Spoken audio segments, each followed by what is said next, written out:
Hey, everybody, welcome to our live special broadcast of Iowa men's basketball. Our first game opened the season last night. Ben McCollum's first Hawkeye game as a Hawkeye, getting his first victory over Robert Morris, 101-69. Okay, we're going to talk about some things tonight. Granted, this is just Robert Morris. So, you know, Hawkeyes did what you expect a Power 4 Big Ten team to do to a team like Robert Morris, destroyed them. Okay. And they forced them into a lot of turnovers last night. They forced them to foul a lot.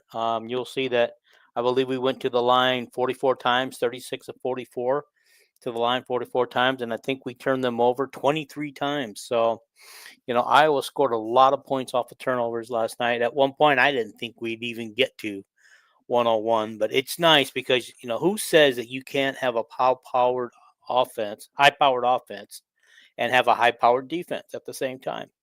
Last night, they quietly built that 101 lead. It didn't look like it was going to get there. It was just kind of quick moving, slow moving, methodical, especially the way the game came out. That kind of started out a little slow, but hey, I believe we can do both. We can have Fran's offense with McCollum's defense and combine them. And last night, if you want to know where Trey Thompson was, why he wasn't playing the game last night, because he was. We were told at the news conference last night that you got to play defense to play for him. He's still learning how to play defense. All right, let's get into some of the team statistics. Okay, Iowa shot 62% from the field, which is pretty good, really good. 29 at 47. But pushing a lot of those were dunks, guys. And anybody count last night how many freaking dunks that we had last night? By the way, you can comment and on live on this show. You can also ask questions. Please, if you haven't already, hit the subscribe button. The subscribe button. Smash it hard. It's right there in front of you. Hit the like button, like the like the stuff, help the algorithm out, and share it. Let's share it out to everybody we can. Let's get Iowa basketball. They only had they were just under 10,000 sold seats last night. Okay, that's better than the 5,000 that Fran McCamery have, so that's about double. But let's get the word out there. Let's get more students out there. Let's get more fans out there. Let's fill this arena up. Okay. And I believe if they continue to show some of the excitement they had last night, I mean, they showed some really fun. It looked like it was fun basketball last night out there. Okay, so we like I said, we shot 62% from the field, 47%, 7 for 15 from the 3-point line. 47% is not bad. I'll take that every night of the week. 82% free throws. Guys, I don't think we shot anywhere near that last year in France last year. 36 of 44. We got to the free throw line 44 times last night. I'll look that up real quick and see how many times they got to the free throw line last night.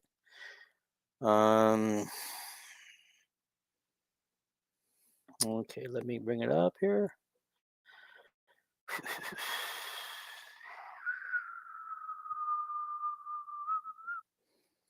Alrighty, we'll do it this way. Okay, alrighty. They got to the free throw line 22 times last night. 12 of 22 at the free throw line. And their 3-point shooting was 46%. Their field goals were 48%, and of course they shot 55% from the field. This is Robert Morris. We did end up with 26 boards. I feel like we should get more boards, honestly.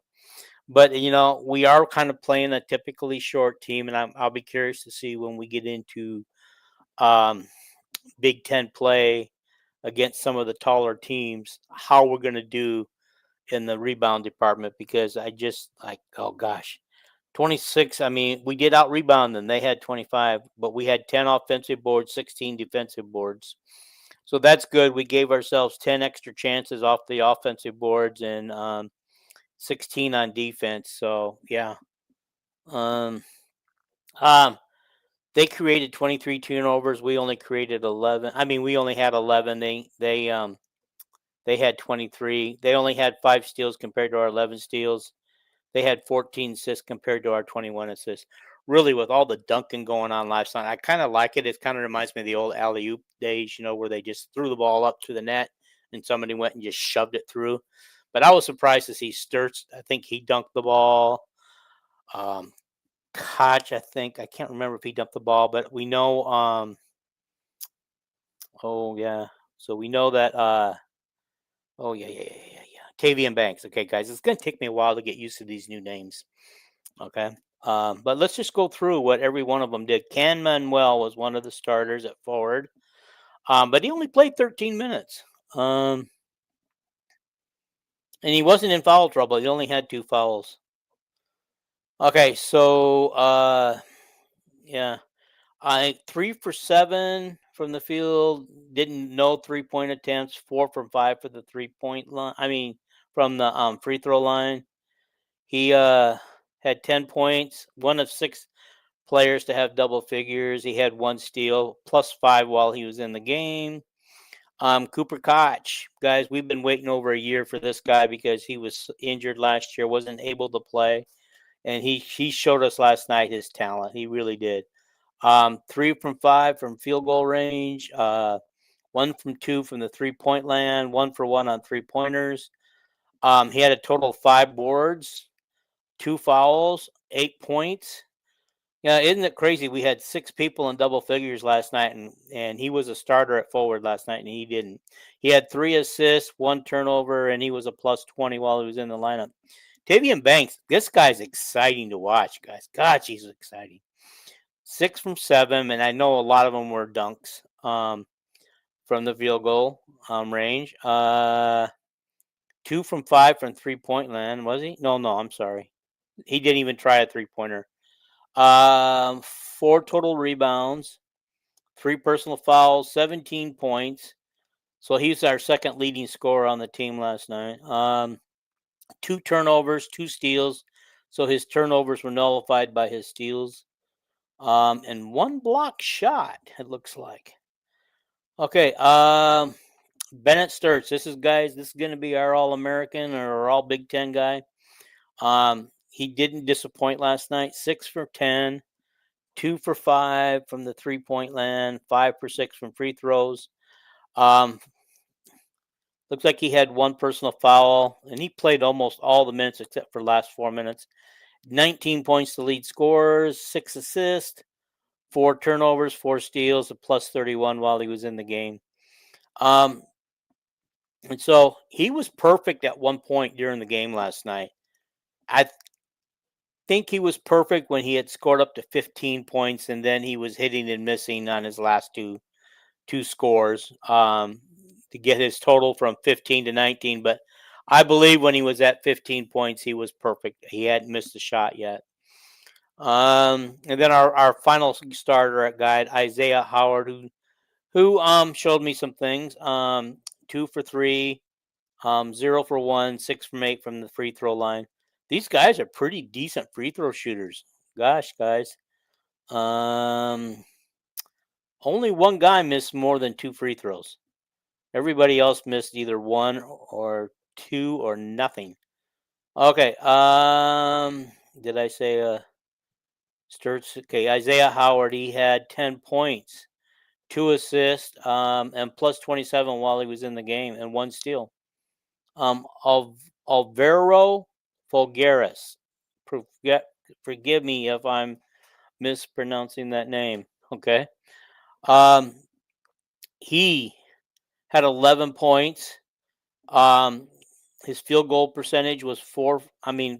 He was 4 for 5 on field goals, 3 for 4 at the 3-point line, which I was actually surprised at how prolific he was. He had total 5 rebounds. Looks like he had 2 fouls, 11 total points, 3 assists, and 3 steals. Okay, at plus 22 while he was in the game. Now, Cale Combs, guys, I don't remember seeing this guy on the roster before. I don't know if he was a late addition, but he did get 17 minutes of playing time. He only scored 2 points. He was 1 for 2 on No other stats worth boasting about last night, I think. Let me look. Cale Combs, yeah, he did have 5 assists, though. And a plus 11 while he was in the game, so that's cool. Tate Sage, 3 from 6 from the free throw line. That's his total points, 3. He had a total of 3 boards. He was a plus 9 while he was in the game. 2 assists, 1 turnover. So that Chirac. Okay, 13 minutes of playing time. 2 for 3, 0 for 1, 5 for 5. Okay, 4 personal fouls, 9 total points, and he was a plus 2 turnovers and plus 6 while he was in the game. Brendan Hewson, the transfer from Kansas State.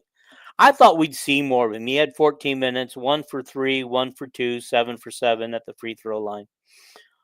He did score 10 points, 2 personal fouls, 2 rebounds, no assists, no steals, no nothing else. He was a plus 6 while he was in the game. Now, this last one, I don't even know who he is. Joey Matatoni. Okay, he only played 3 minutes 58 seconds. Okay, sorry about that. He was 1 for 1 on a field goal, and he was just got 2 points. He was a plus 1 while he was in the game. Matter of fact, every Hawkeye was plus while they were in the game for a total of plus 32. So that's pretty decent, I think. I didn't, like I said, I didn't see them scoring 101 points in this game, and let's just go.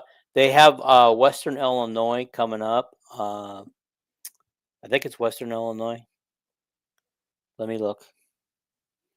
Coming up Friday night. I won't be able to see that game, nor will I get to see the Oregon football game the next day, as I will be out of church camp for the weekend. So schedule. Let's talk about the schedule. Okay. Yeah. Western Illinois. I don't know much about Western Illinois, but it'll be a BTM plus game. 6:00 Central. Okay. They also have Xavier coming up on the 14th, which is Tuesday. So they go from Friday. They play a Friday night game, then they'll play Tuesday, right? No, hang on. I don't even have my calendar changed to November yet, guys. So they go from Friday to the next Friday between games, that looks like. And so that game will be on FS1. That's good. I like the poster though that they're using this year. It's kind of like the women. I mean, like the men went up and did something similar to the women. Okay, and Southeast Missouri, yeah, we should beat them. Wait a minute, isn't Southeast Missouri where Ben McCollum came from? Alrighty, yeah, then followed by Chicago State. Then we get into the Palm Springs games, which would be Ole Miss. So we get Ole Miss. So that's going to be, I think, honestly, it looks like to me our first real test. Well, Xavier will be a test. Yeah, Xavier will be our first real test. Ole Miss will be a test. Then we either get Grand Canyon or Utah. I'm imagining that Grand Canyon and Utah play each other, and we get the winner or loser of that game, depending whether we win or lose Ole Miss. Then we get right into Big Ten play with Michigan State and then Maryland after that. And then we have 5 days, and we go to Iowa State. Yeah, it'd be interesting to see where we're at with Iowa State. Then we have Western Michigan, Bucknell, UMass Lowell, and then January 3rd we get into Big Ten play for real. I mean, we got the other 2, but now we're in Big Ten for the rest of the year. They play UCLA, they play at Minnesota versus Illinois, at Purdue, at Indiana versus Rutgers versus USC, at Oregon, at Washington, versus Northwestern, at Maryland, at Purdue at home, Nebraska at home, Wisconsin on the road, Ohio State at home, Penn State on the road, Michigan at home, and Nebraska on the road. That's our last game of the season, Nebraska on the road. Yeah, I'm not going to predict any season this year. Be a little bit different. I'm not doing any predictions for Iowa because I got to see more games out of them. I got to see what else can this team come up with? What else can they do? Right?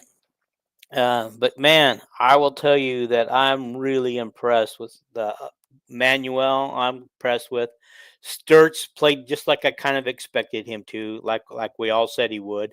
But I think a pleasant surprise is oh shoot, guys, I'm still learning the new names, guys. What am I doing? What am I doing? Alrighty.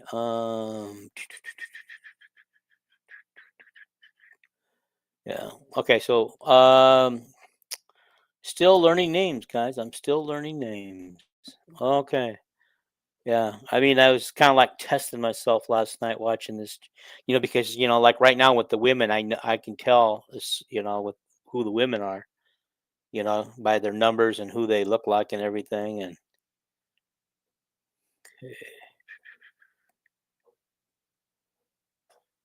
alrighty, here we go.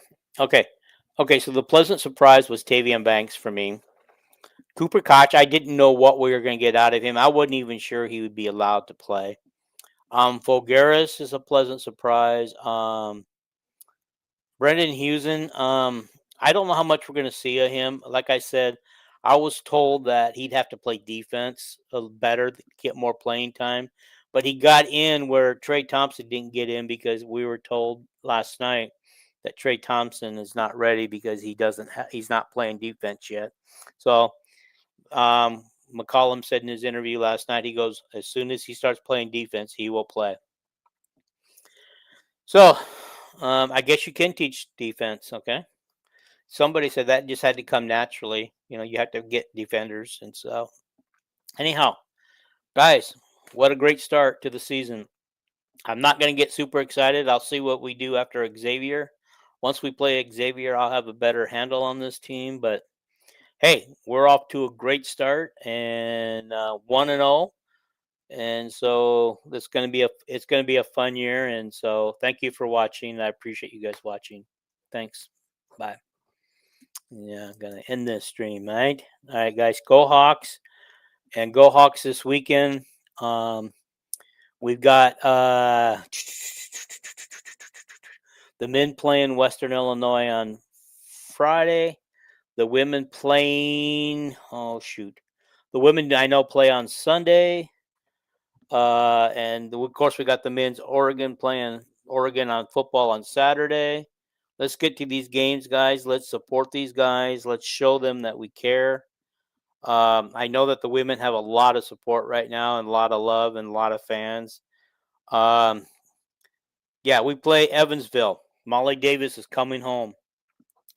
Guys, if anybody knows Molly Davis personally or how to get a hold of her, I've tried to send it to her emails that she has at Evansville.